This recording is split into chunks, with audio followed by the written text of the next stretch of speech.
পুরীতে গেলে তো জগন্নাথ দেবের মন্দির দর্শন আমরা সবাই করি, কিন্তু জগন্নাথ দেবের মাসির বাড়িতে কি আপনারা কেউ গেছেন? যদি না গিয়ে থাকেন তবে এবার পুরী গেলে অবশ্যই জগন্নাথ দেবের মাসির বাড়ি ঘুরে আসবেন। সেটি হলো গুন্ডিচা মন্দির। শুধুমাত্র পুরী জগন্নাথ মন্দির নয়, রথযাত্রার সঙ্গে অঙ্গাঙ্গিভাবে যুক্ত এই মন্দির। রথে চড়ে এখানেই উপস্থিত হন মহাপ্রভু, তারপর 7 দিন কাটিয়ে যান। গুন্ডিচা মন্দিরের দূরত্ব শ্রীমন্দির থেকে মাত্র 3 কিলোমিটার।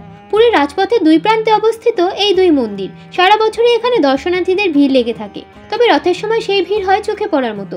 মন্দিরটি চারিদিকে সুদৃশ্য বাগান দিয়ে ঘেরা। অনেকেই তাই এই মন্দিরকে জগন্নাথ দেবের বাগান বাড়ি বলে থাকেন। হালকা ধূসর বেলেপাথরে তৈরি এই মন্দির একেবারে অন্দরে গর্ভগৃহ, যেখানে রথের সময় প্রভু জগন্নাথ অবস্থান করেন। বাগান দিয়ে ঘেরা এই মন্দিরের চারপাশে উঁচু পাঁচিল চোখে পড়ে। পশ্চিম প্রান্তে অবস্থিত একটি বিশাল দরজা। এই দরজা দিয়েই জগন্নাথ মূর্তি রথ থেকে নামিয়ে গুন্ডিচা মন্দিরে প্রবেশ করানো হয়। এর ঠিক উল্টো দিকে আরও একটি দরজা আছে। পূর্ব দিকের ওই দরজা দিয়েই ত্রিমূর্তিকে পুনরায়